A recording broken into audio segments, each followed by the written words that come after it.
Lidera o órgão do Ministério Público responsável pela investigação da criminalidade mais complexa em Portugal.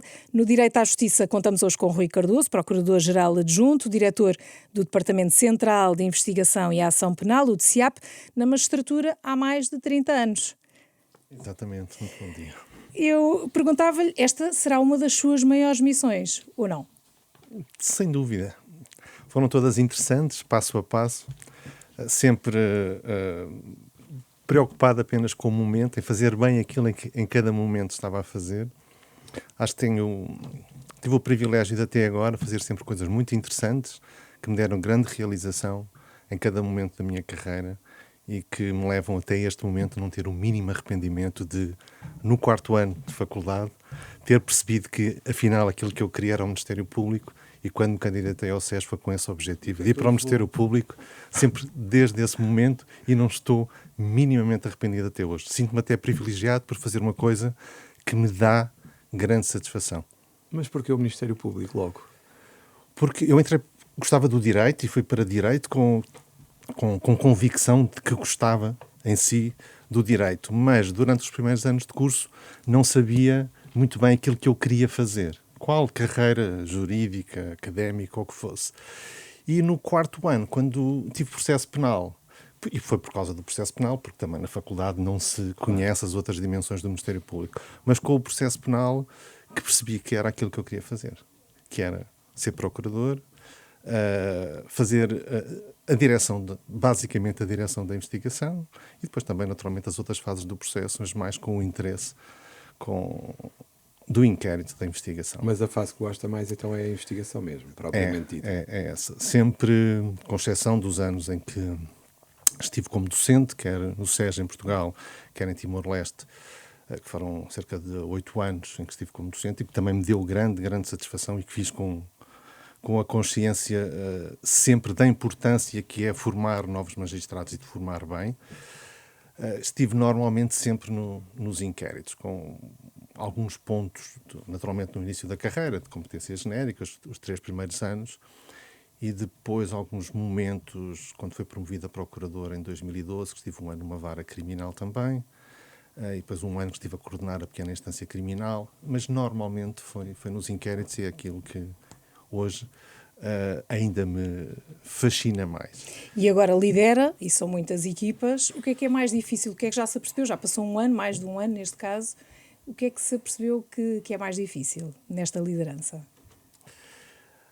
A dificuldade está naquilo que nós temos, face àquilo que nós deveríamos ter, ou idealmente deveríamos ter, para fazer face àquilo que nos é dado a investigar, o conhecimento que se adquire de fenómenos criminais que são normalmente muito complexos, de grande dimensão, e a dificuldade é com aquilo que nós temos e aquilo que não temos nem devemos ter, ou seja, aquilo que está com os órgãos de polícia criminal, ter de ambos os lados aquilo que é necessário para, com a segurança, mas também a maior celeridade possível em termos razoáveis, fazermos aquilo que devemos fazer.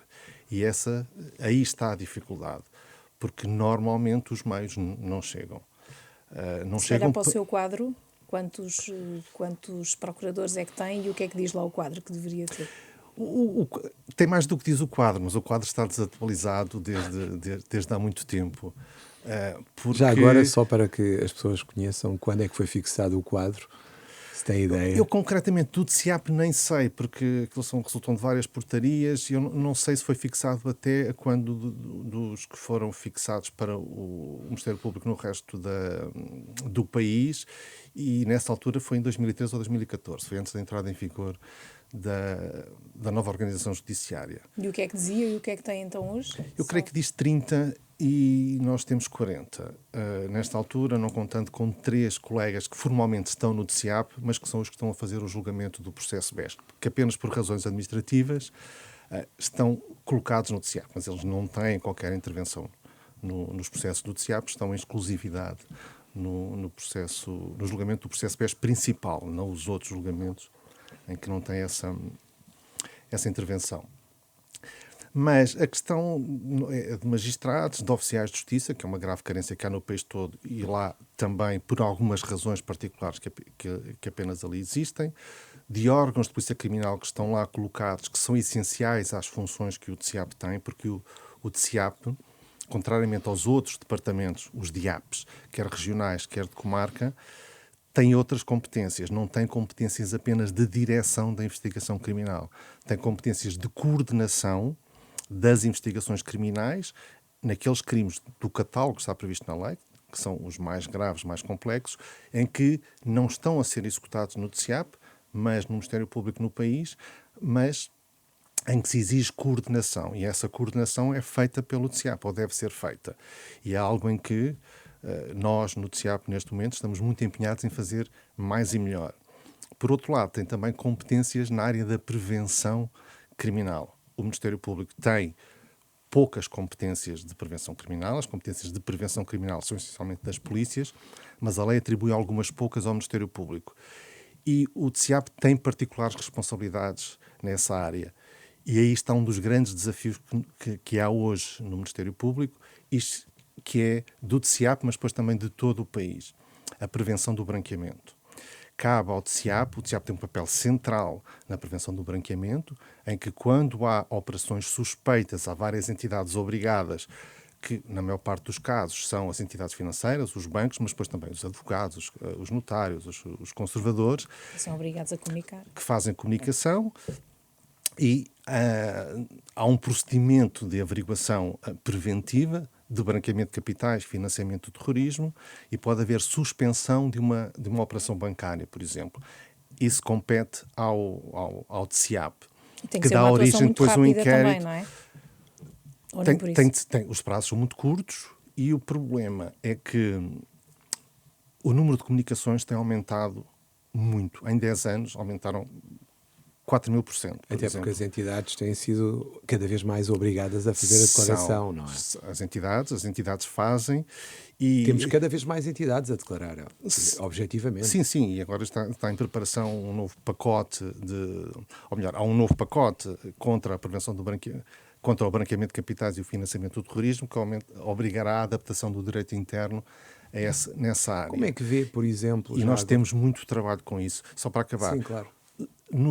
Do ano passado para este ano, ou melhor, de 24 para 25, o número de comunicações recebidas, total, do bancos e das outras entidades todas, dos bancos e das outras entidades, aumentaram 30% no ano. O número de suspensões de operações bancárias, e cada suspensão dá origem a um inquérito, aumentou 48%. Qual é o número total? O número de suspensões de operações bancárias feitas em 2025 foi 2.199. No universo de quantas declarações que vocês recebem? Há declarações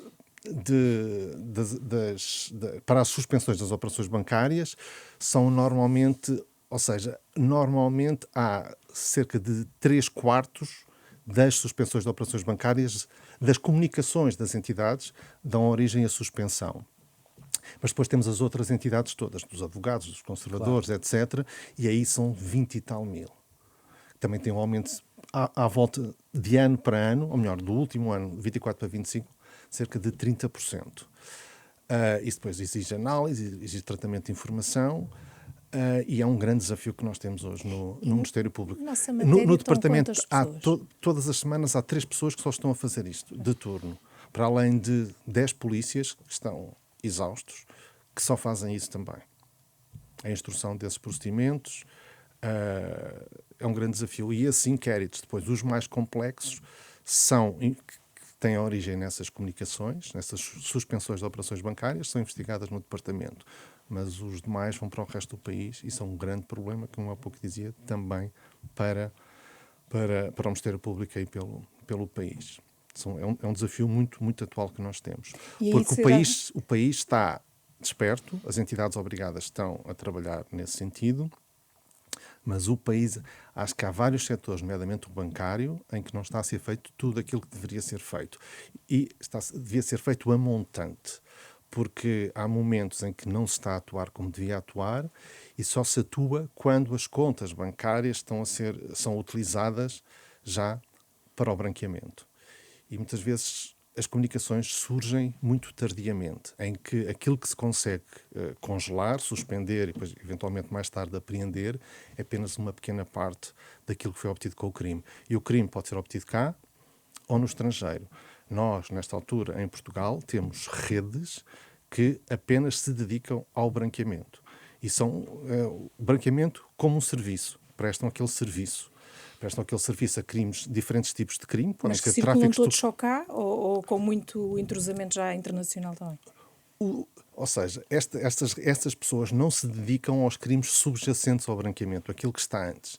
Tem um serviço... É só a lavagem, não é? É o serviço de lavagem como no ataque. Um serviço que prestam a quem comete outros crimes, que podem ser burlas cometidas em qualquer ponto do mundo, podem ser burlas cometidas cá, burlas de massa, por exemplo, ao La Pai, ao La Mãe, coisas assim, burlas de massa, que também é um problema gravíssimo que nós temos neste momento em Portugal, que o número de crimes é muito, muito elevado, mas podem ser as chamadas CEO fraud, ou Business Email Compromise, em que há uma atuação na troca de correspondência eletrónica entre duas empresas, e há uma empresa que forneceu bens ou serviços a outra, tem a receber o pagamento e depois é iludida e é levada a fazer o pagamento não para aquela conta da empresa com quem sempre lidou, mas para outra conta, e às vezes são dezenas de milhões de euros. E utilizando às vezes os canais de comunicação da própria empresa com quem normalmente Sim, comunica. porque há uma intromissão nas comunicações, daí é que vem o conhecimento, porque se percebe que foi enviada uma fatura para pagamento, conhecem-se as pessoas, e há ali uma intromissão naquela cadeia de correspondência que leva a empresa depois, que tem de fazer o pagamento, a fazê-lo não para aquela conta, para onde sempre fez, mas para outra conta que pensa que é a nova conta daquela empresa. Em primeiro lugar, acha que tem meios no DCIAP para combater esse tipo de criminalidade cada vez mais complexa e organizada? E, por outro lado, como é que nós podemos alertar as pessoas, quer o cidadão, pessoa singular, quer as empresas, para este tipo de situações? Tem de estar muito alerta. O método é, normalmente, algumas especificidades, sempre o mesmo. É intromissão. Há um acesso ilegítimo, por isso aí sempre todos os cuidados, firewalls, todos quanto a intromissões, os antivírus, devem ser eficazes. E olhar bem para o e-mail, não é? Porque às vezes o e-mail qualquer alteração de conta bancária deve ser vista com muito cuidado. Ou seja, dizer, afinal, a nossa conta já não é esta, passou a ser outra. Muito cuidado. Tem de ter a certeza que houve mesmo. Não é? Comunicar com a entidade antes de fazer isso. Sim, e confirmar por outra via, telefonicamente, Exato. porque se for apenas por correio eletrónico, como há ali alguém que se intrometeu no sistema e está a monitorizar as mensagens e pode apagar antes de chegar ao destinatário, o destinatário não vai saber e é levado a fazer esse pagamento. Nós tomamos conhecimento.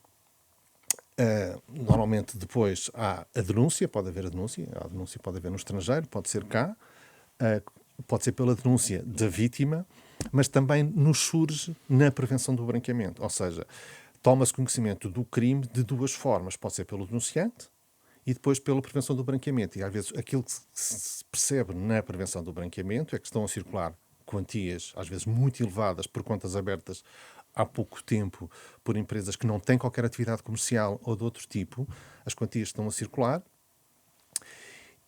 e quando se detecta, os bancos têm a obrigação de fazer essa comunicação, nós fazemos a suspensão, é levada à validação do juiz e depois faz-se a investigação já em inquérito. O problema é que por vezes os bancos detectam tardiamente e ao fazê-lo fazem-no no momento em que o grosso daquilo que foi obtido pelo crime já desapareceu.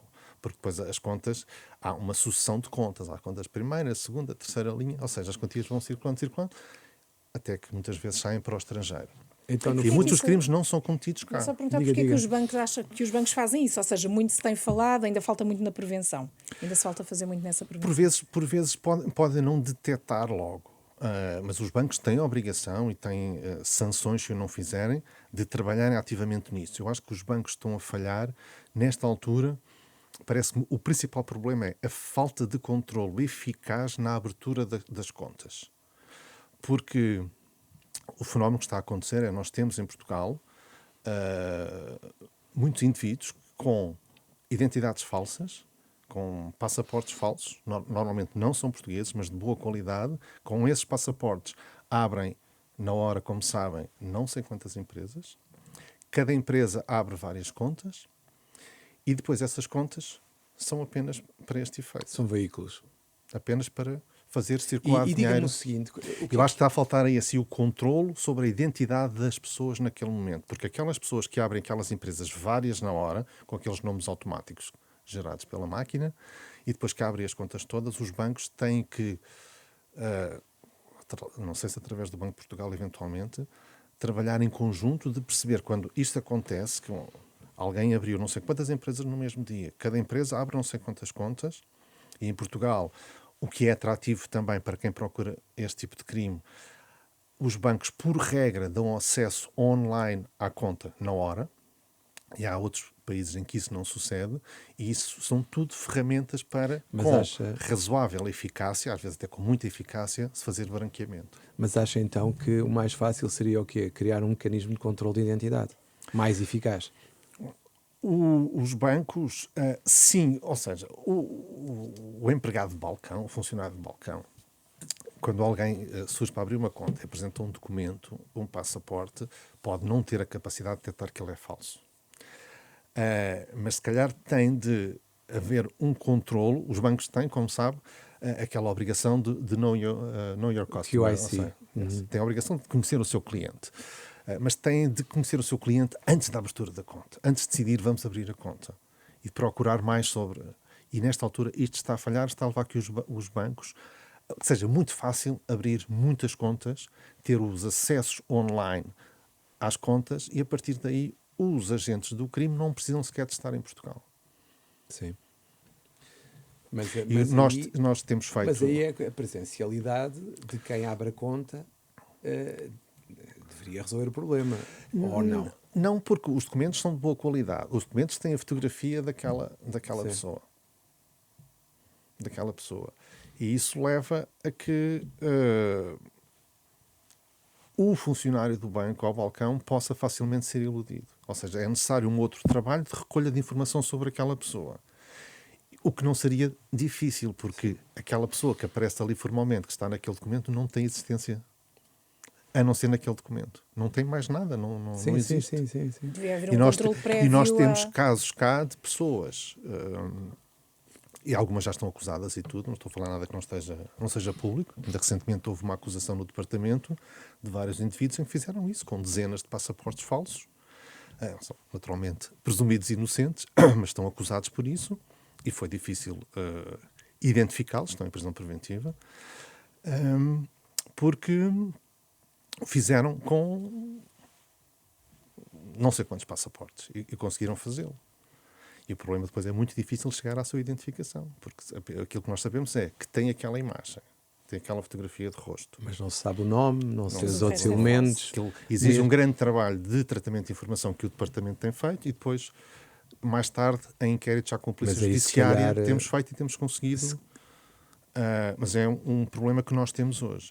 E nós temos, em Portugal, um número muito grande de burlas de massa, que podem ser diferentes tipos, podem ter estes, o CEO fraud, mas podem ser aquelas coisas, Olá Pai, Olá Mãe, o MBWay, e cerca de 20 métodos, mais ou menos, que existem nesta altura para essas burlas de massa, que são feitas por telefone, assim, em massa. É como que um phishing. O phishing era para obter dados de acesso bem, que é para ver se as pessoas cometem um erro qualquer e têm um prejuízo patrimonial, que é o enriquecimento de alguém. Aquilo que nós temos visto é que, normalmente, não há qualquer relação entre quem se dedica ao serviço de branqueamento e quem comete os vários crimes. São estruturas que prestam serviço. E que prestam serviço. Portanto, é um negócio também já paralelo, não é? É o crime como um serviço. Há muitos crimes, há muitos serviços praticados como crime, às vezes podem ser coisas mais graves, e há este do branqueamento, claramente. Há pouco falava que às vezes também lá chegam por denúncias, não é? Como é que funciona essa figura ou não do denunciante? Que proteção ou não tem? É muito usado ou não? É credível ou não?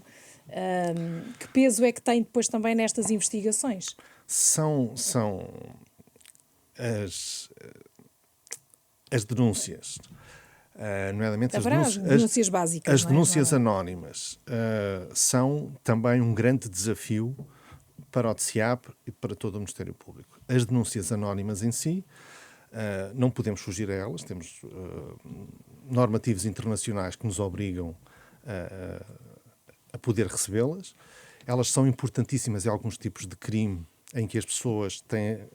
Aquelas pessoas que têm conhecimento do crime, que não são necessariamente vítimas dele, mas que têm conhecimento de alguns tipos de crime, têm de ter possibilidade de denunciar sem revelarem a sua identidade.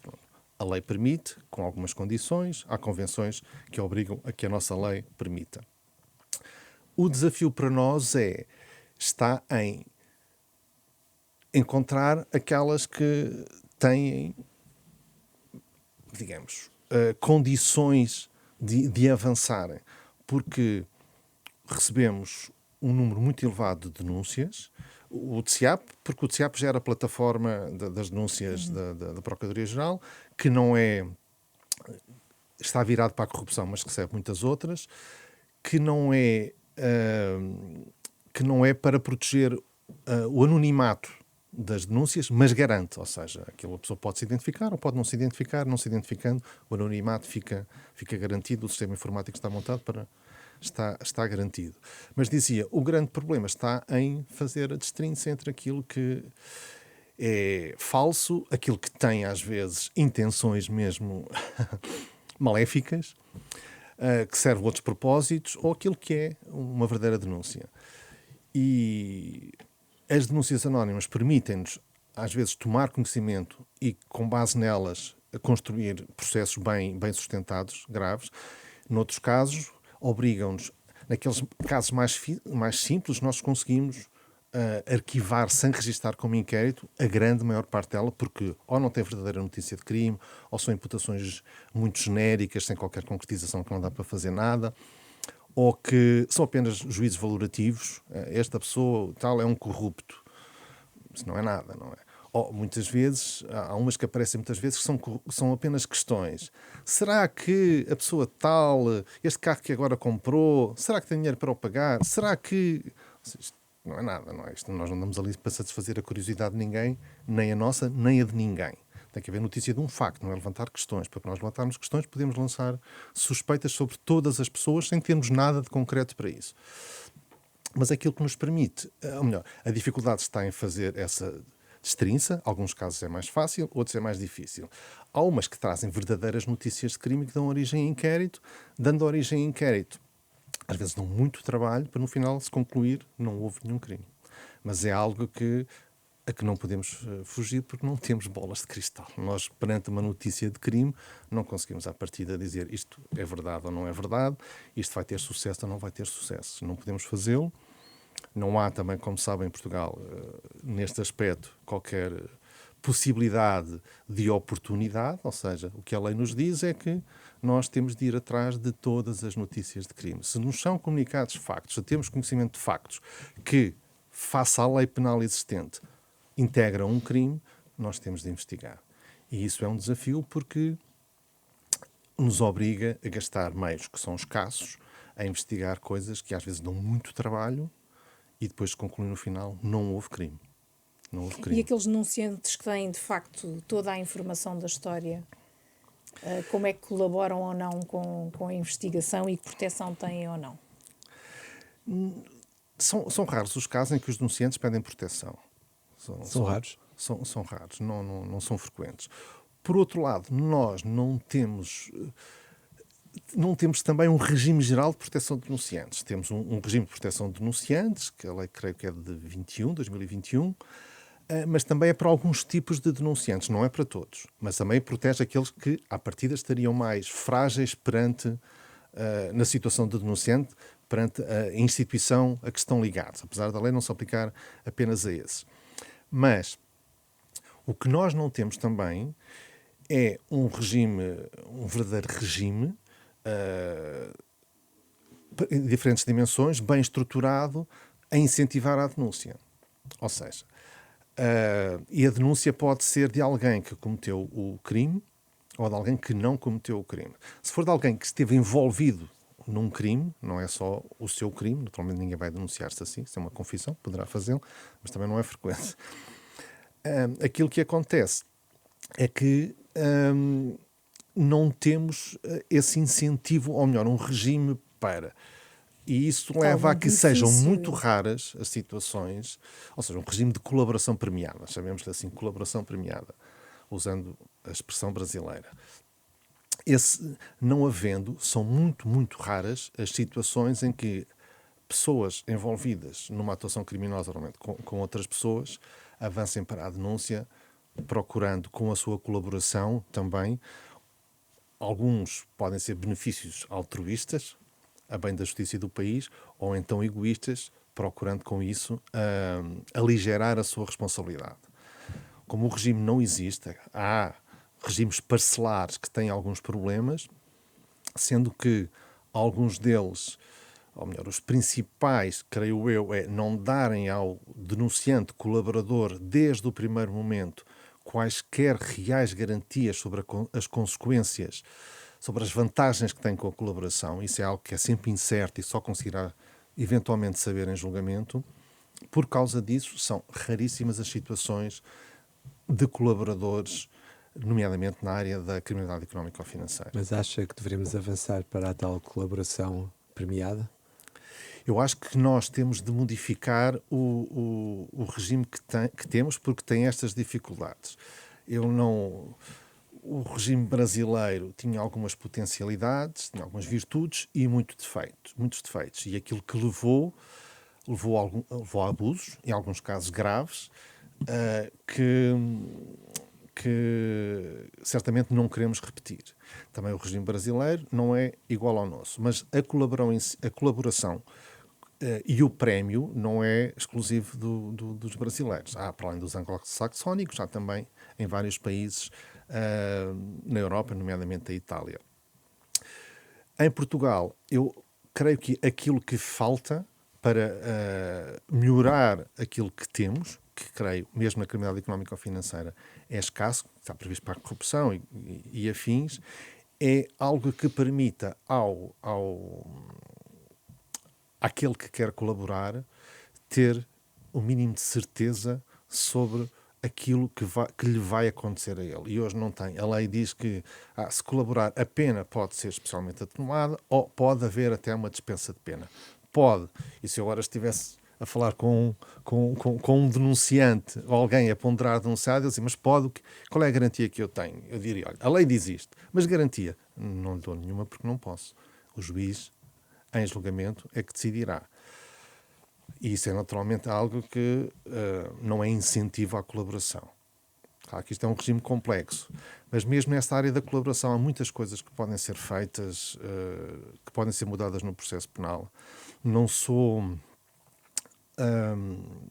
Tenho algumas reservas sobre a possibilidade de ser eficaz, que ela possa existir face à Constituição, pode, mas que seja eficaz um regime de acordo sob sentença, como se defende o professor Figueiredo Dias e como chegou a estar numa proposta de lei em 2021, se não me lembro. Tenho algumas reservas quanto a isso. Acho que há outras coisas que nós podemos fazer.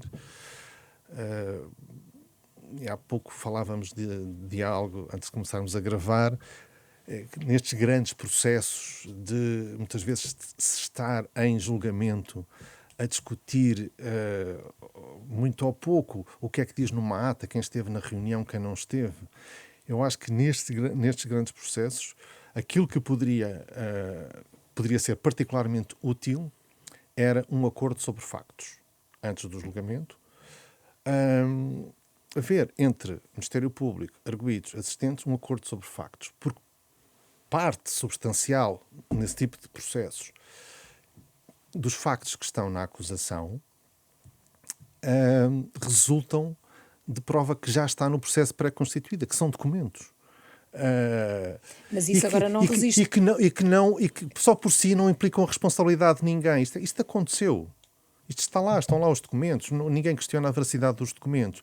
E que nós com isto, ou seja, esse acordo quanto a esses factos, que não é a confissão em si, porque a confissão pode sempre existir, é estes factos todos, e às vezes as acusações, como sabem, têm milhares e milhares de páginas, e então muito mais de factos, dizer, estes estão acordados. O tribunal poderá sempre dizer, não, mas há aqui um que eu não... ou outro, ou muitos, que eu não estou seguro quanto a isso, eu quero produzir prova. Produz prova. Agora, se todos estiverem de acordo, isso significa o quê?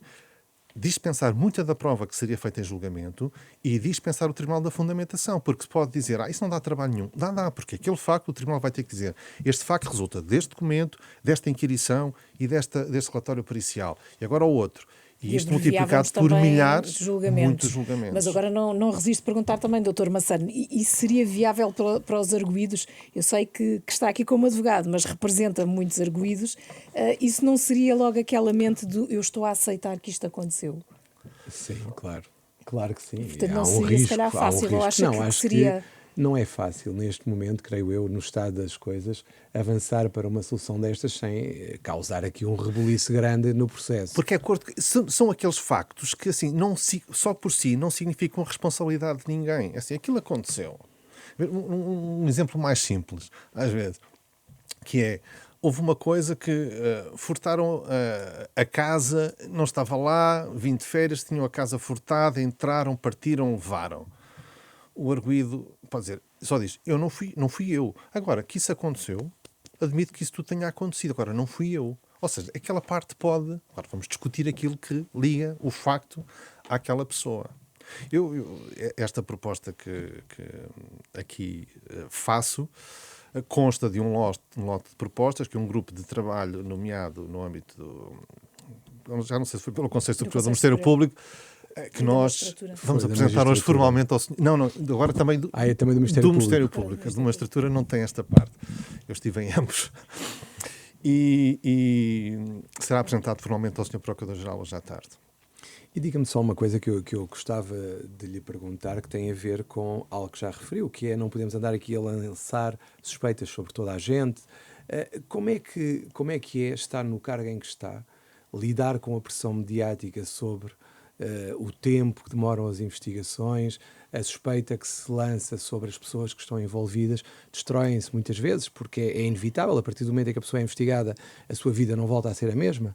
E tivemos casos, como o Dr. Miguel Macedo, que foram pessoas que depois em tribunal se veio a provar que não eram culpados, para facilitar para quem está a ouvir. Como é que lida com isto? Como é que acha que podemos melhorar esta questão em termos até de percepção pública? A situação... O problema é delicado.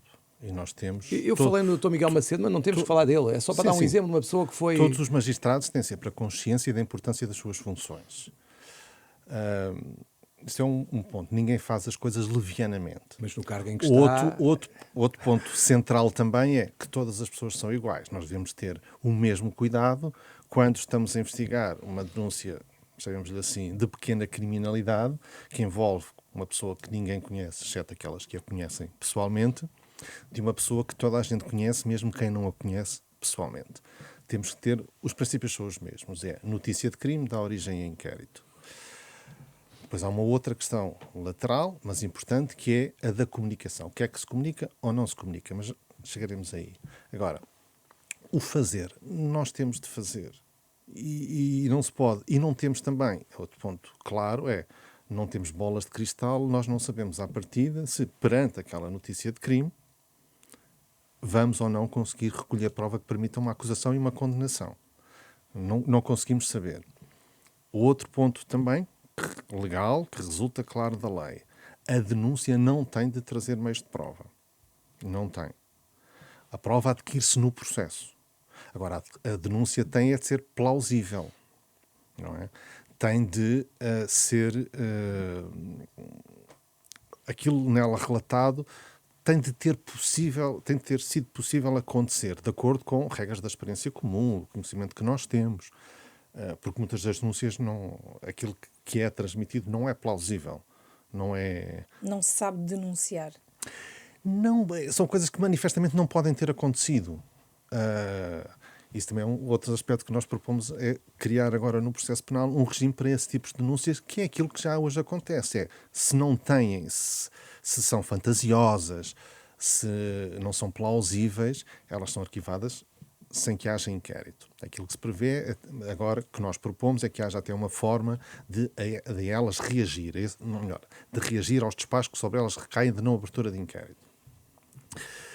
Mas, voltando à pergunta, é uma dificuldade, mas é uma dificuldade que nós temos de aceitar com seriedade. E mesmo numa situação dessas, em que houve absolvição, eu sei que houve um trabalho muito sério de recolha de prova, que passou por vários magistrados e por vários juízes.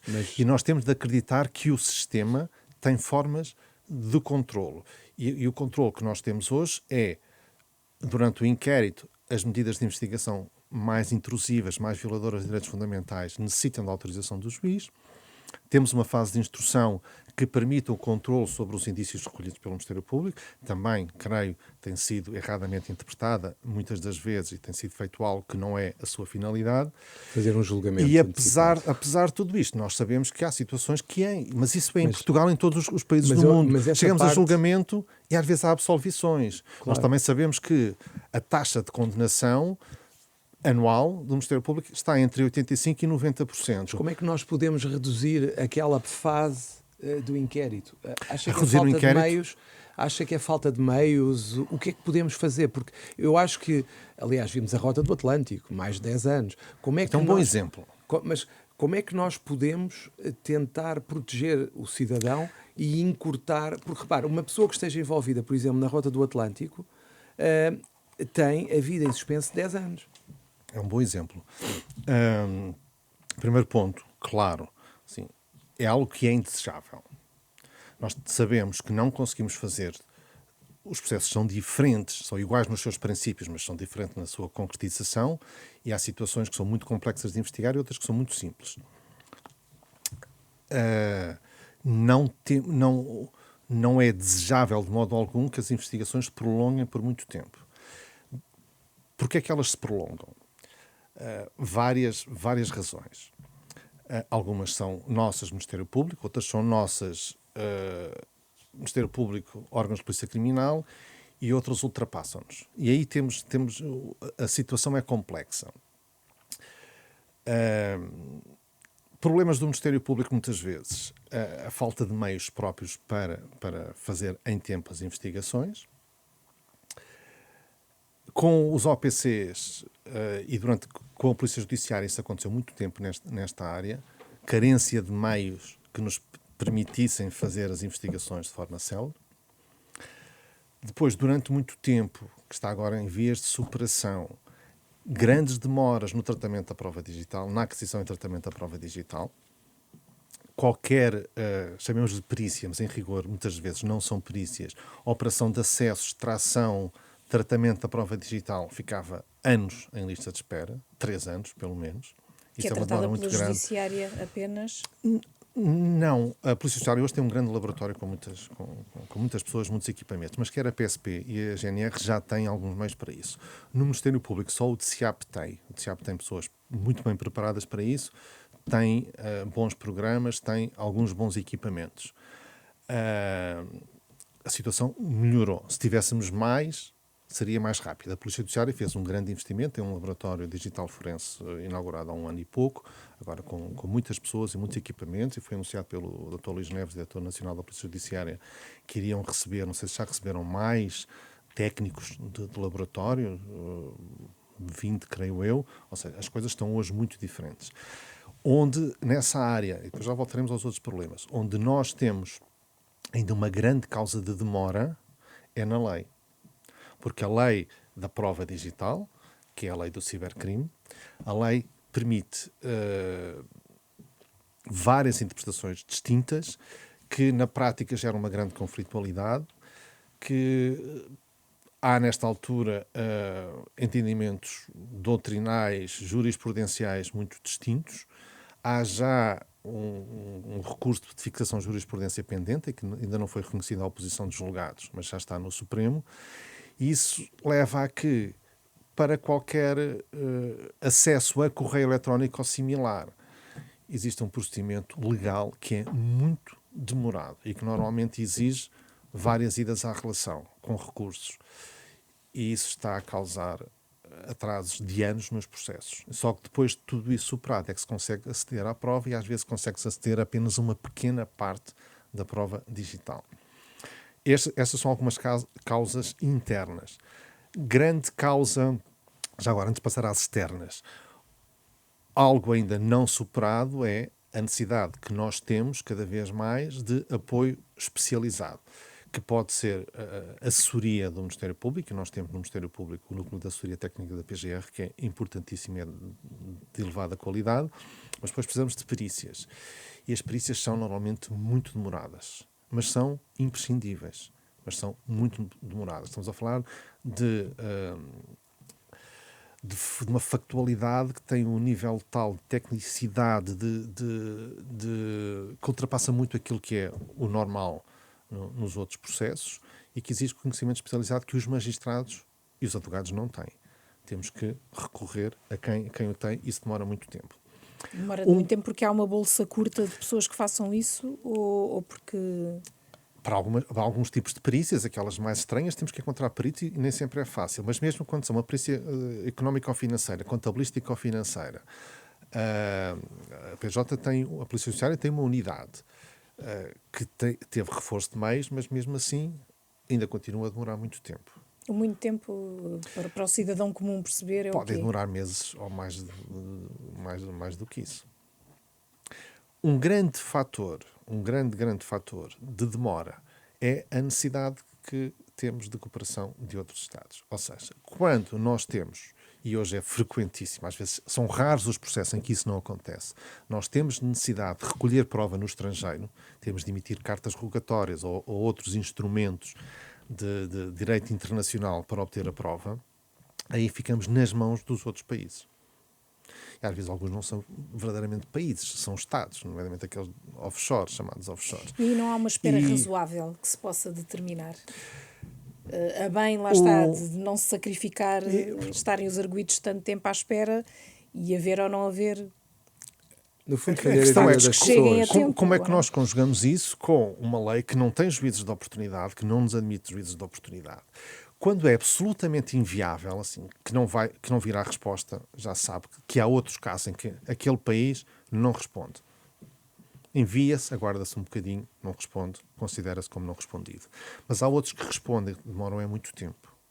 E há outros que respondem, mas têm formalismos internos de grande complexidade, como por exemplo a Suíça, em que até nos podem dar elementos de prova, mas que depois é necessária uma autorização para que sejam utilizados pelo Tribunal para efeitos de sentença, que pode vir muito tempo depois. É o que está a acontecer neste momento com o processo do BES. Está ainda dependente de autorização das autoridades suíças, de um recurso que está pendente no Supremo Tribunal Federal, não sei se o nome é exatamente este, mas ao nível da Federação, para a utilização de prova que está em Portugal há muitos anos. Muitos anos mesmo. E ainda não vem essa autorização. Ou seja, e essa é a dificuldade que nós temos. Voltamos ao branqueamento. Nós no branqueamento temos muitas vezes Portugal a ser utilizado para a circulação do dinheiro. Está a passar por Portugal. Fazem-se suspensões de operações bancárias, depois dão lugar a apreensões dos saldos das contas, às vezes de dezenas de milhões de euros. Muitas vezes os crimes subjacentes, os crimes que geraram aquela vantagem que estava a ser branqueada em Portugal, foram cometidos no estrangeiro. O dinheiro está cá. E nós temos cá em Portugal os esquemas claros do branqueamento. Ou seja, estava a ocorrer branqueamento, mas para isso nós precisamos de saber e ter prova de que houve um crime que gerou esta vantagem. E sabemos que o crime foi cometido naquele país. E ficamos dependentes daquele país. Mas temos cá o dinheiro. Ou seja, Portugal em si, chamemos-lhe assim, Portugal estava a ser vítima de branqueamento. E o sistema financeiro, o sistema económico português deve ser protegido do branqueamento, mesmo quando o crime que originou essa vantagem foi cometido no estrangeiro. E nós temos que tentar ao máximo obter desse Estado aquilo que nós necessitamos para poder fazer aqui assim uma acusação por branqueamento. Porque se nós desistirmos, o que isto significa é, então levei o dinheiro todo e utilizei o nosso país à vontade para branquear. E isso seria um erro terrível. Ou seja, nós temos que ter ali um equilíbrio entre tentar obter aquilo que necessitamos e a demora. A Rota do Atlântico é um bom exemplo em vários níveis. Daquilo que no Ministério Público é gerador de atrasos, e aí culpa do Ministério Público e do DCAP, porque o processo teve vários titulares ou várias mudanças de titulares o que gera sempre um atraso, porque um processo daquela complexidade, e era um processo com dezenas e dezenas e dezenas de volumes e centenas depois de apensos com documentação, uma mudança de titular gera sempre um atraso. E isso aconteceu várias vezes naquele processo, por várias causas, sendo que algumas delas ainda existem hoje, que é, por vezes, nem sempre, a dificuldade em manter os magistrados no TSIAP, porque não têm atrativo para A isso. rotatividade prejudica a investigação. Não ganham mais do naturalmente. que isso, estão sujeitos a um grande escrutínio público, a pressão a mediática. serem alvos de processo de crime, porque hoje facilmente são denunciados processos de crime, são apresentados processos de crime contra os magistrados por qualquer posição assumida, a serem alvos de, muitas vezes, de um achincalhamento na comunicação social por alguma coisa que é feita. Isso gera alguma rotatividade de magistrados que não é ideal. E até aí fazia sentido também fixá-los, ou seja, o poder político, não é? Idealmente, a nível legislativo, idealmente também olhar... deveria haver outras Uma formas espécie de especialização, não? Que há, mas devíamos era conseguir manter as pessoas, mas nesta altura não está fácil. Por acaso, Seria este apenas ano... uma questão financeira, ou por aquilo, pela experiência que vê no terreno, nem há dinheiro que paga às vezes essa chatice que diz que sentem. Nós temos o problema do dinheiro em si nós temos, o TSIAP está em Lisboa, apesar de nem a lei, nem o Estatuto do Ministério Público diz que o TSIAP está em Lisboa, o Departamento Central do Ministério Público poderia estar em qualquer parte, está em Lisboa e está bem. E depois tem umas pequeníssimas instalações, sem grandes condições, por generosidade da comarca do Porto, no DIAP do Porto, onde estão 4 magistradas. Um colega, por melhor que seja, que esteja no outro ponto do país, assim, eu quero ir para o TSIAP porque esta é a minha vocação, tenho gosto, tenho competência, tenho conhecimento, não tem qualquer compensação para vir para Lisboa. Ou seja, não vem perder, manter a sua vida num lado qualquer e vir trabalhar para Lisboa, não lhe compensa financeiramente, iria perder muito dinheiro, não é? Estar a viver em Lisboa. Aliás, houve casos de colegas que estavam precisamente no TSIAP e que tiveram de abandonar o TSIAP porque não aguentavam mais estar a manter a sua vida no outro sítio e estar durante a semana em Lisboa, estar com a duplicação de custos. Se houvesse algo que permitisse compensar essas pessoas por isso, acho que poderíamos recrutar mais pessoas e ter as pessoas mais tempo no TSIAP. Mas porque é que o Monte Branco não, Rota do do Atlântico Rota do Atlântico. é um bom... Esse também foi outro, mas já é mais passado. Já é mais passado. Este mas é ainda recente. presente, podemos Sim, falar. sim.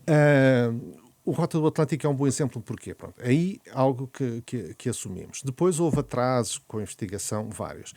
Mas há algo que é insuperável, que é nós, por força da lei, até uma convenção, estamos obrigados a criminalizar, e temos lei para isso, a corrupção no comércio internacional. Ocorra aí onde ocorrer. E no caso, era no Congo. A acusação está proferida, por isso também o processo não está em segredo de justiça, podemos falar à vontade. Era no Congo. Ou seja, o crime de corrupção, como o Ministério Público o imputa, naturalmente, ainda não julgado, todos os arguidos presumidos inocentes. No Congo, temos que recolher prova no Congo e depois nos outros países por onde circulou o dinheiro. E foram expedidas cerca de, salvo erro, são 14 cartas rogatórias para 9 jurisdições diferentes. Temos de andar a recolher peças do puzzle. A maioria todas em África. Não todas, mas depois também no Congo, aí não houve resposta. Estranhamente ou não, uma vez que envolvia o presidente e o filho do presidente e a filha do presidente. Nos Estados Unidos, na Suíça, França, Cabo Verde, várias, Espanha, isso pode-me falhar alguma coisa. Ou seja, recolher prova nesses territórios, nessas jurisdições. E porque é difícil, e se o não fizermos, vamos desistir. E a lei não nos permite que nós desistamos. Podemos sempre dizer, isto é inviável, não se consegue mais, este país não vai responder. Não se espera, naturalmente, como acontece cá. Às vezes sabemos que temos prova segura de que houve crime, mas não conseguimos chegar à identidade da pessoa que o cometeu. Está tudo esgotado. Então é arquivado. Pronto, é arquivado. Sem prejuízo da possibilidade de ser reaberto, mas é arquivado. Num caso destes, e por isso é que o Rota do Atlântico é um bom exemplo, em que houve atos de branqueamento em Portugal, mas também em muitos pontos do mundo, de acordo com aquilo que foi apurado e que está na acusação, naturalmente. É o ideal, de modo algum, que é o ideal ter um inquérito com 10 anos. de modo algum. O nosso objetivo é sempre, deve ser, fazer melhor, mais depressa. Algumas coisas dependem de nós, outras não dependem de nós. Há investigações, e agora olhando para outro lado também, às vezes, das críticas relativamente à demora dos processos. Há ações e investigações que decorrem, mas que depois parece que publicamente só têm movimentações em alturas de situações políticas importantes ou algumas alterações sociais normalmente ligadas à política. Há algumas coincidências, ou nem por isso, é que para a opinião pública é estranho. As coincidências são os critérios jornalísticos, porque o facto de não haver notícia pública das investigações não significa que elas estejam paradas, porque não estão. E aconteceu isso recentemente com alguns processos. Depois, quando algum jornalista consegue tomar conhecimento ou de algo que nem está em segredo de justiça, muitas vezes os processos não estão em segredo de justiça, e o jornalista publica, e a partir daí lá vem novamente. Mas não fomos nós que demos a notícia. Isto aconteceu agora recentemente na campanha eleitoral ou na pré-campanha eleitoral, com processos que não estavam em segredo de justiça. Mas também tivemos as averiguações preventivas, também entraram. As averiguações preventivas não podemos discuti-las, não tem a ver com isto. Não, é só para dar o exemplo de que, de facto, parece haver para a opinião pública uma interseção entre a justiça e a política. Porque da nossa parte, os critérios são sempre os mesmos, que é a legalidade, aquilo que a lei diz, fazer aquilo que a lei diz. E não nos deve interessar qualquer calendário político. Eu digo não deve. Porquê? Eu não digo absolutamente não interessa, não se faz. Não na questão da abertura de inquérito, mas algum ato público, ou melhor, um ato que seja inevitavelmente público, por exemplo, realizar uma busca. Se não houver prejuízo para a prova, se calhar não se faz esta semana, faz-se para a próxima. E não se condiciona nada, certo? Pronto. Concorda com esse ponto de vista, então?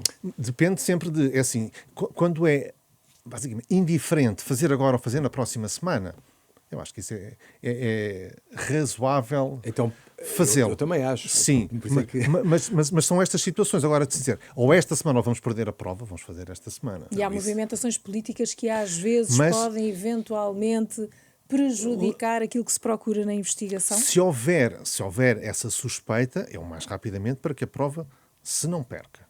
Pronto. Isso deve ser feito.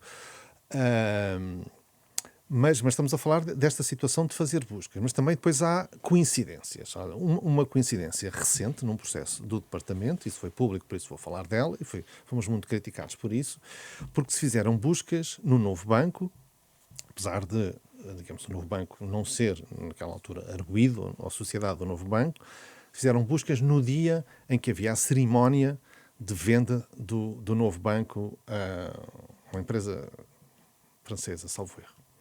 E fomos muito criticados por isso. Esse foi um daqueles azares, parece, porque para nós fomos indiferentes a isso, porque isso era uma operação que envolvia muitos magistrados do Ministério Público, mais de 10 juízes, mais de 100 polícias e técnicos de polícia, ou seja, estava planeada há semanas. Porque para fazer isso tem de se acordar na agenda de diferentes pessoas. Tem que haver ali um ponto em que todos estão disponíveis para fazer. Quando é que se soube que iria ser feita a cerimónia de venda? Quando é que soube publicamente? Um dia antes. Naturalmente, a operação está planeada, vai ser executada. Mas esse é um daqueles casos de azar de... Agora, deixaríamos de fazer algo que está planeado há um mês, que envolve mais de 100 pessoas, por causa disso? Não. Obviamente que não. Mas, Sr. Procurador, permita-me perguntar-lhe se chegou a ponderar, ou seja...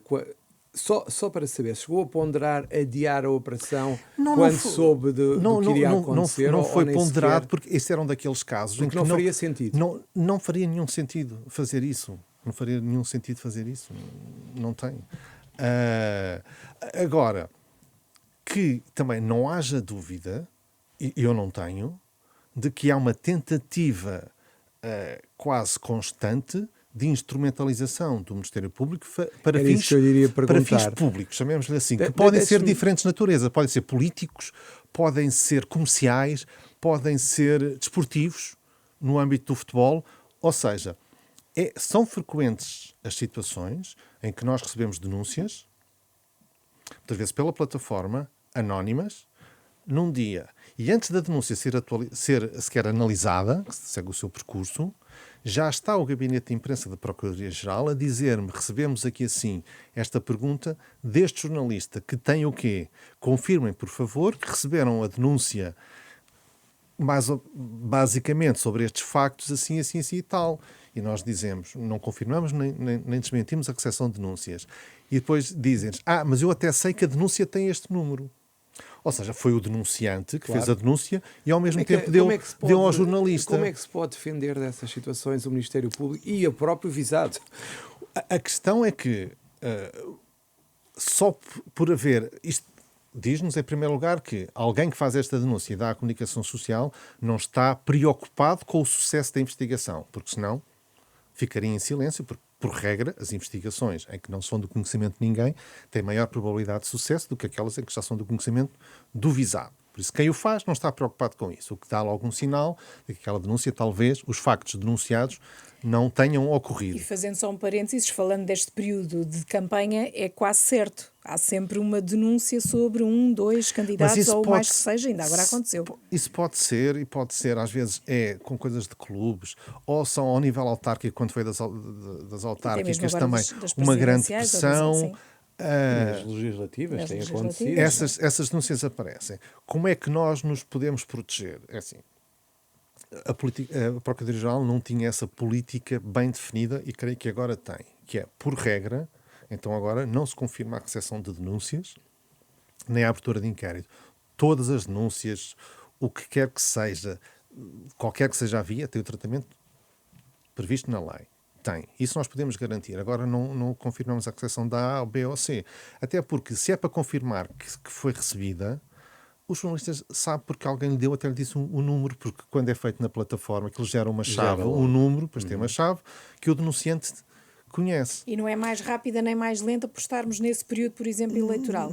Descortinar e tentar avaliar não, isso é tudo previamente feito. Isso é tudo feito. Sim, não é tudo feito mas mais de forma rapidamente. Normal, ou por mais estarmos rapidamente. Nessa época pode não, ser de uma feito é avaliação normal. diferente. Há 10 pessoas no departamento, 10 magistrados, que para além das suas outras funções, têm a função de análise das denúncias e dar seguimento.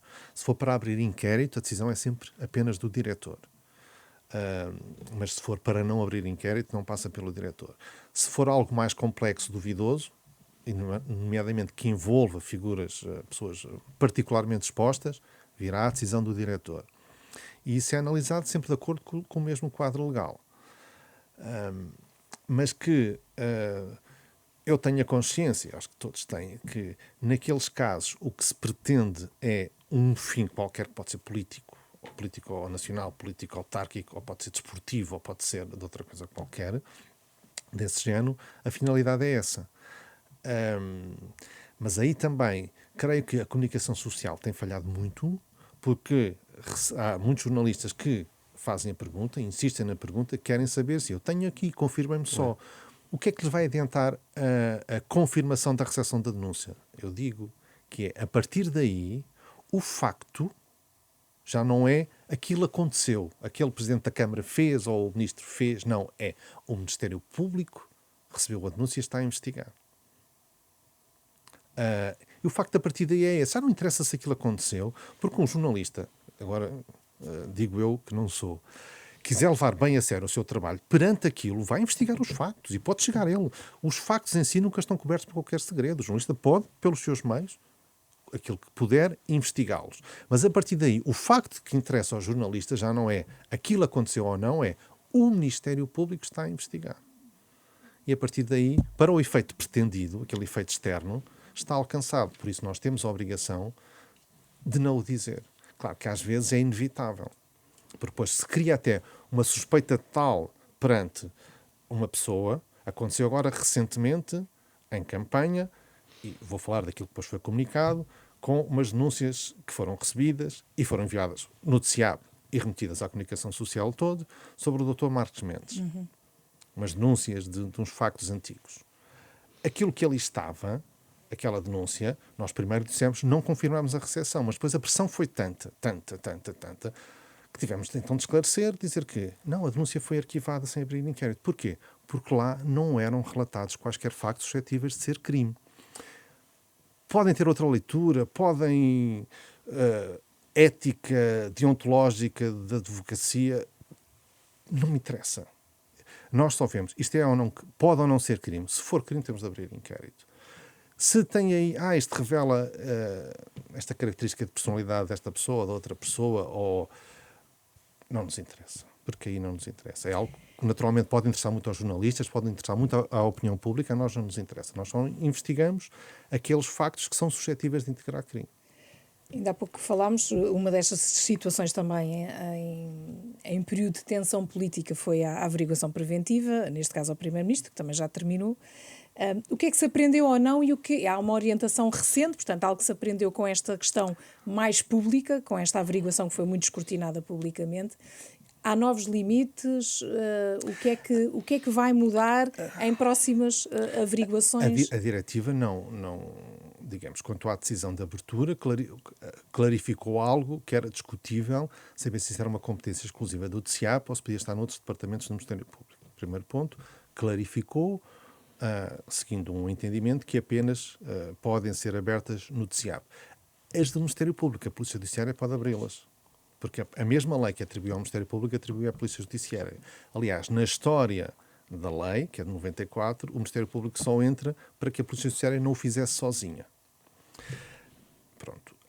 A diretiva, quanto ao fundamento para a abertura das averiguações preventivas, clarifica algumas dúvidas também que podiam existir.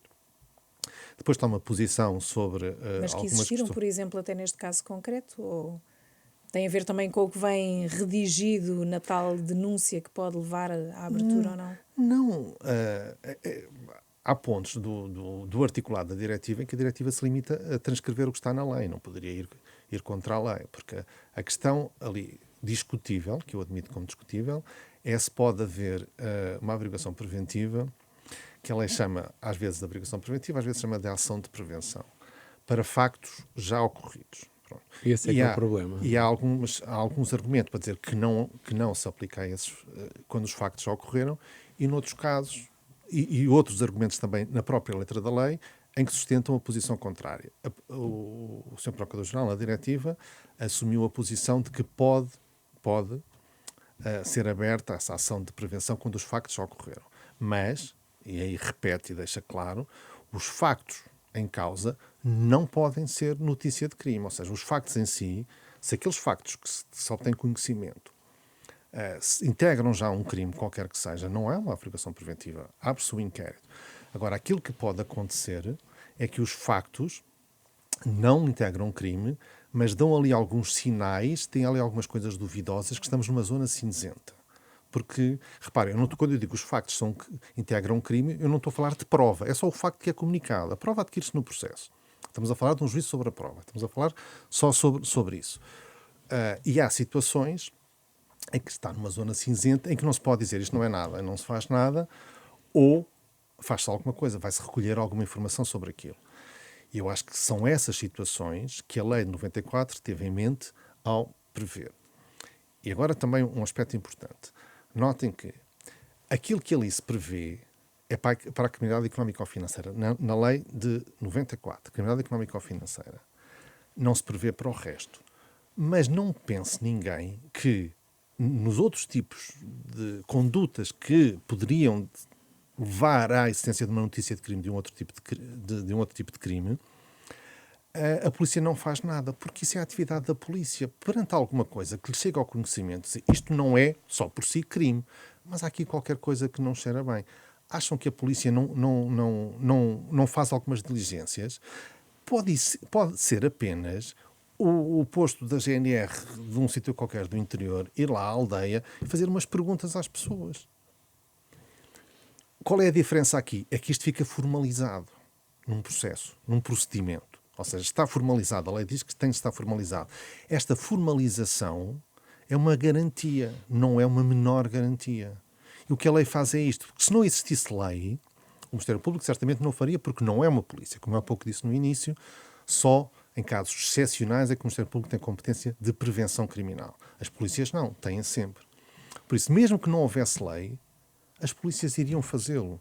E apesar desta lei dizer que atribuir esta competência, a lei 3694, à Polícia Judiciária e ao Ministério Público, diz também, sem prejuízo das outras entidades que têm competências de prevenção criminal, nomeadamente outras polícias, como a GNR e a PSP, mas também a ASAI, a Polícia Marítima, a Polícia Militar e também até outras entidades que têm competências de prevenção, como hoje temos o MENAC na área da corrupção.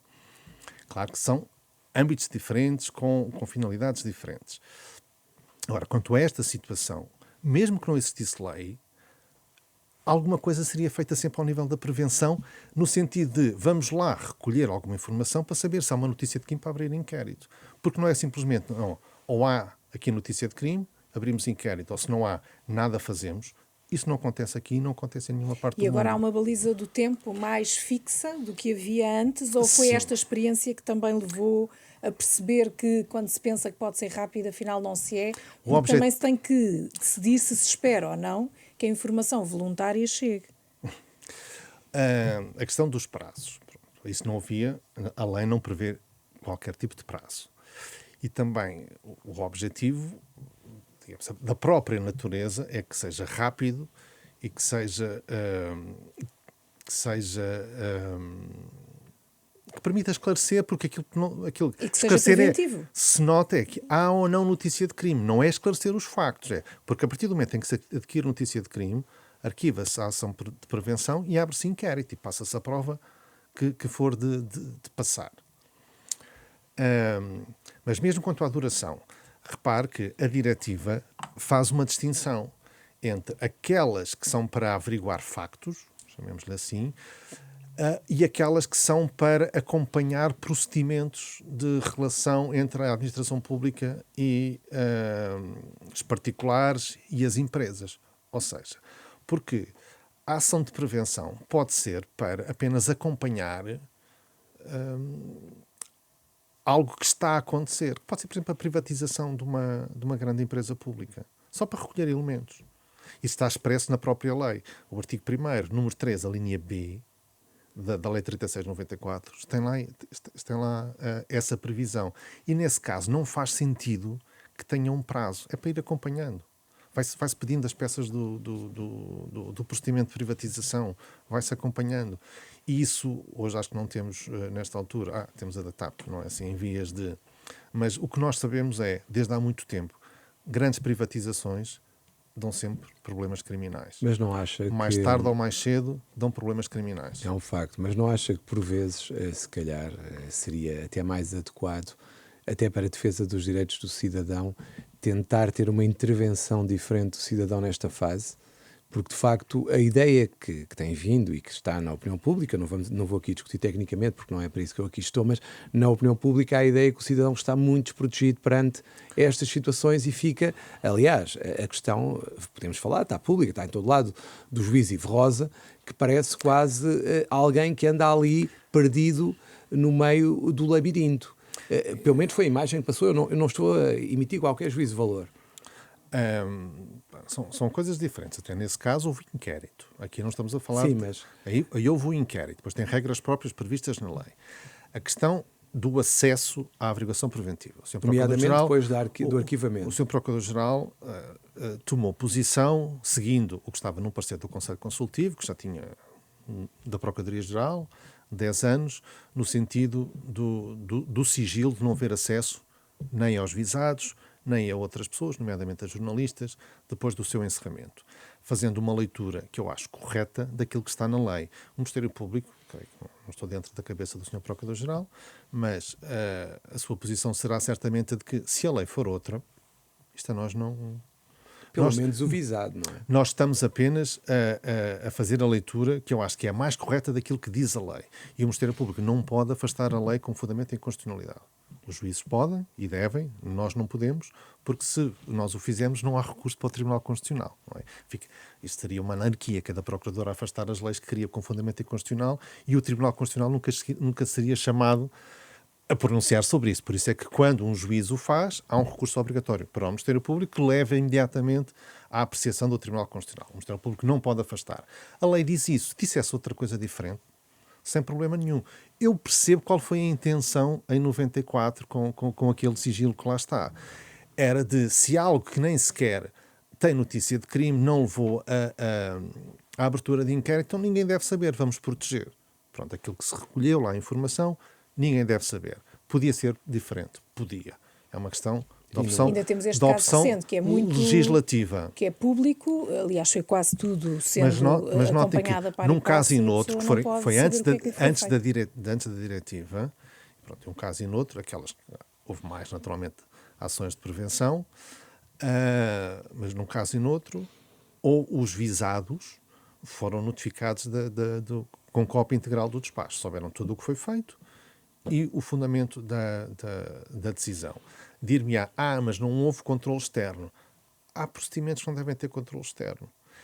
Dir-me-á ainda, mas como é que nós sabemos? Como já vi noticiado meio, pronto, vamos chamar notícia, esta semana passada, de que se calhar nem houve averiguação preventiva nenhuma. O Ministério Público disse que andava a fazer e não fez nada.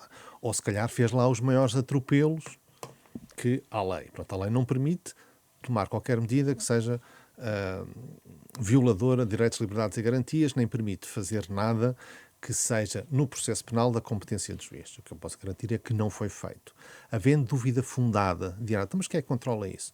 O órgão de controle do Ministério Público é o Conselho Superior do Ministério Público, que tem membros magistrados e membros não magistrados.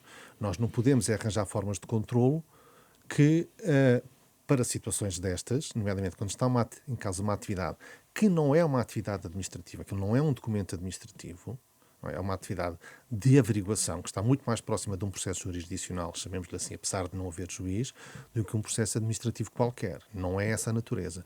E é isso que os tribunais têm dito já há algum tempo, quando foram chamados a conhecer deste tipo de procedimentos, os tribunais administrativos.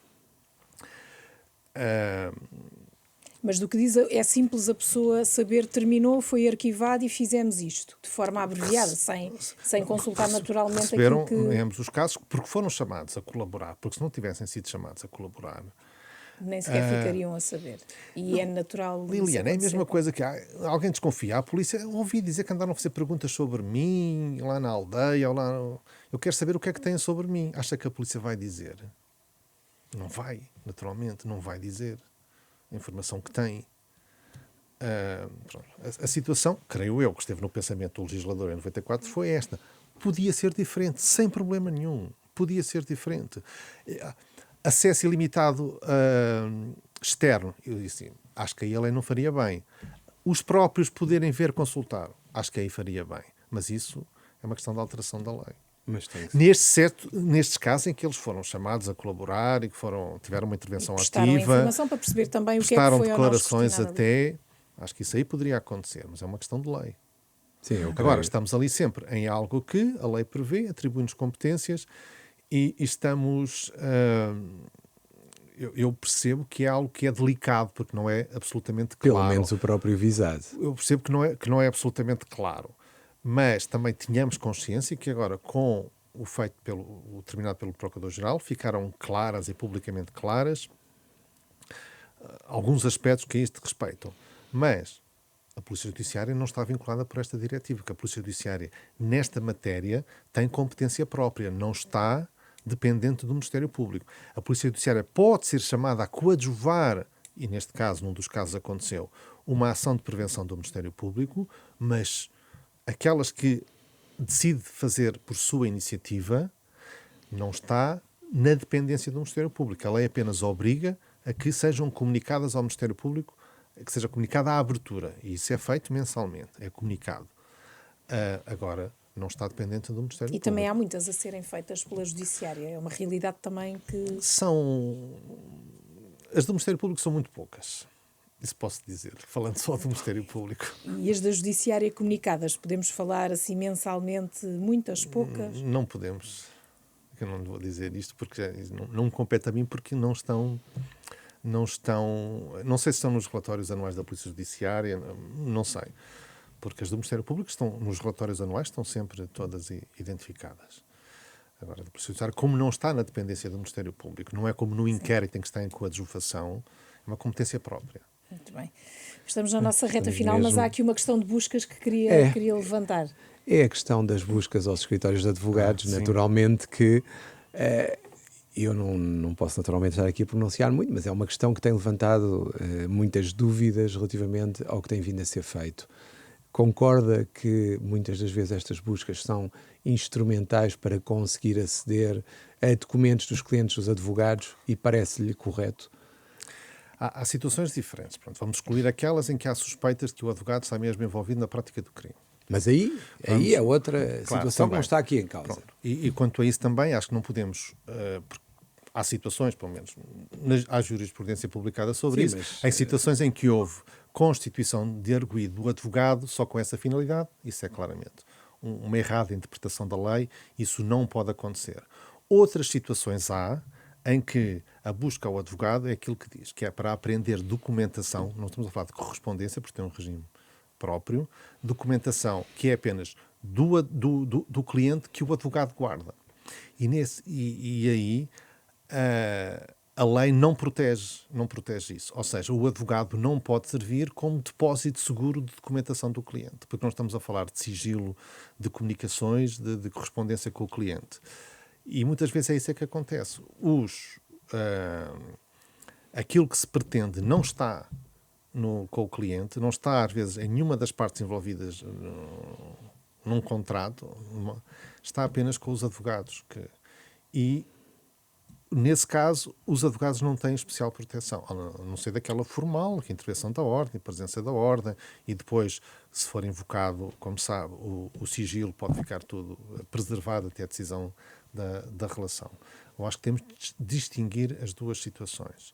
E, nesses casos, não vejo que os advogados mereçam uma proteção especial. Quando o que está em causa é apenas estão a guardar documentos dos clientes, como um depósito seguro. Mas muitas vezes opta-se pela constituição de arguido mesmo. Isso é um erro.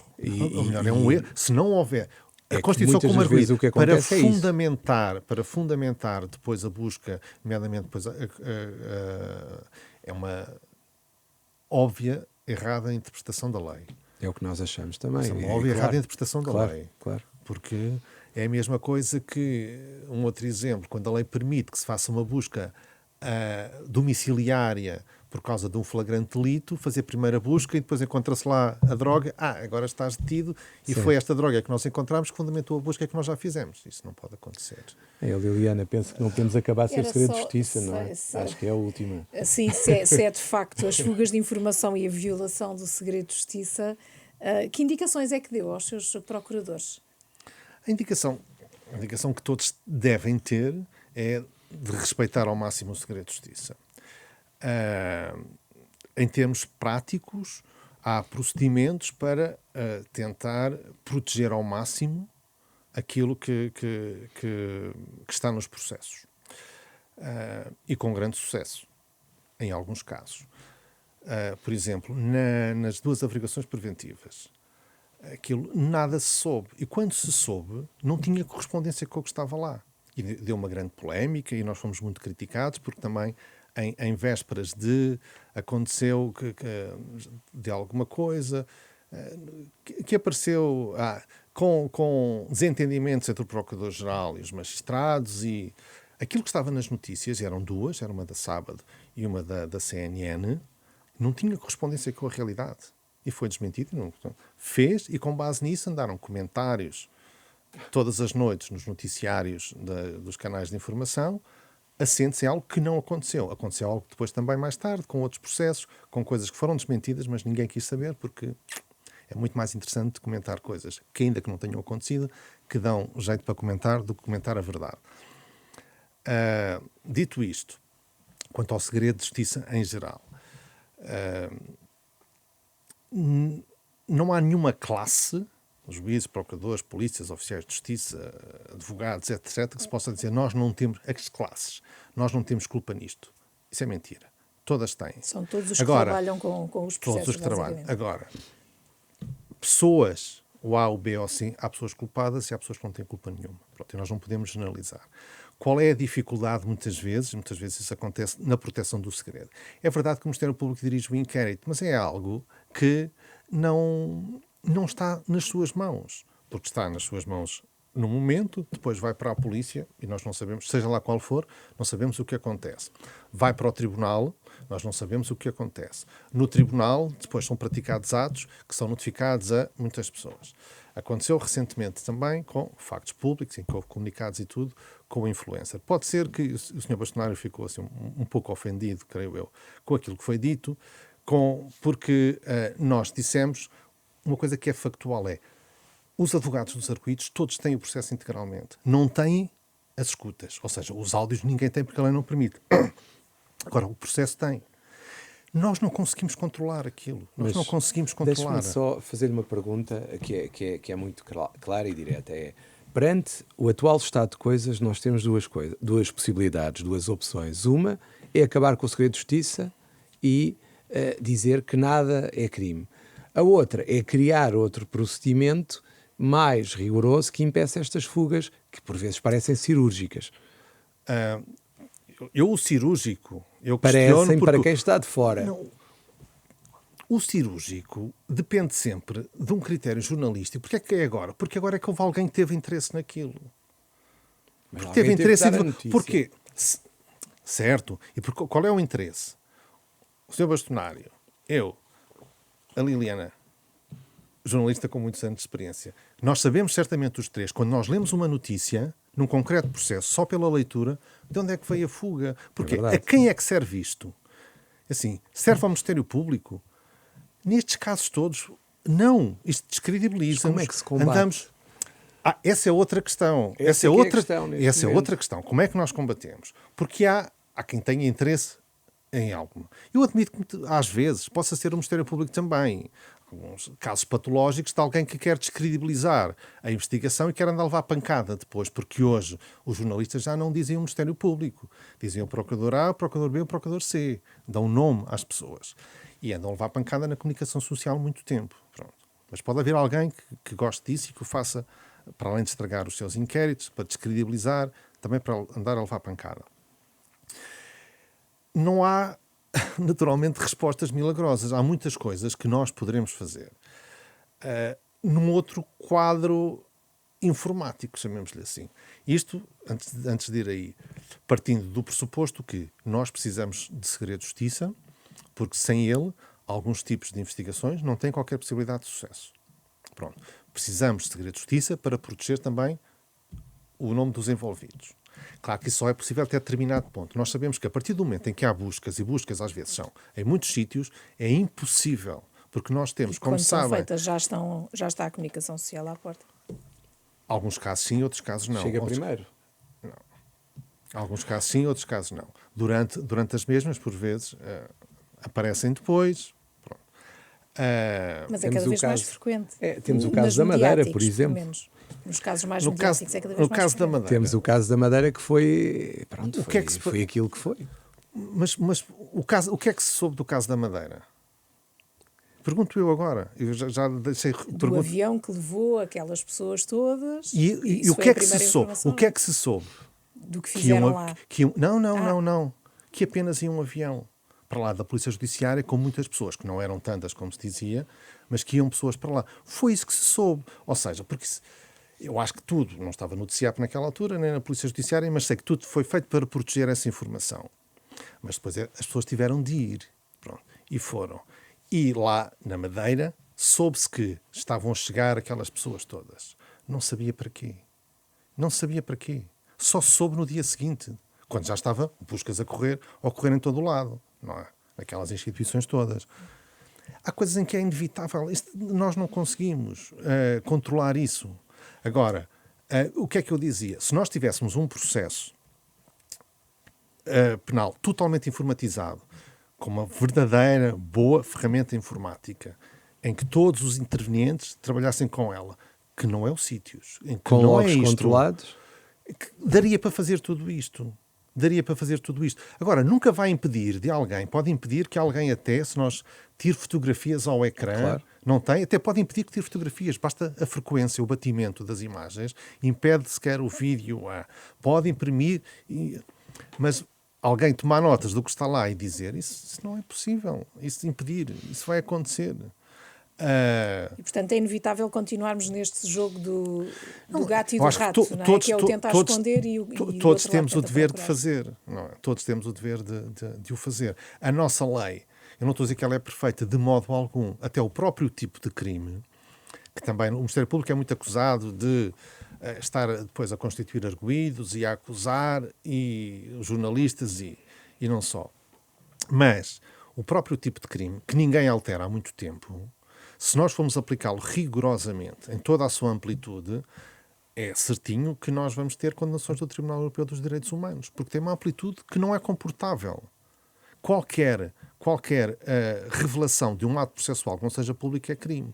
A Liliana não poderia dizer que está a ocorrer um interrogatório, o primeiro interrogatório judicial, porque está em segredo de justiça, o inquérito estiver em segredo de justiça. E pode ser alguém que cometeu um crime gravíssimo que é do interesse público de toda a gente e que não vai fazer nada daquilo que a lei quer proteger, que é a integridade da investigação e depois o bom nome do arguido. O bom nome do arguido nós sabemos que é sempre na medida do possível, porque se fosse sempre, o processo teria que ser secreto até ao trânsito em julgado. Isso não é Isso é possível. impossível, claro. Não é possível. Claro.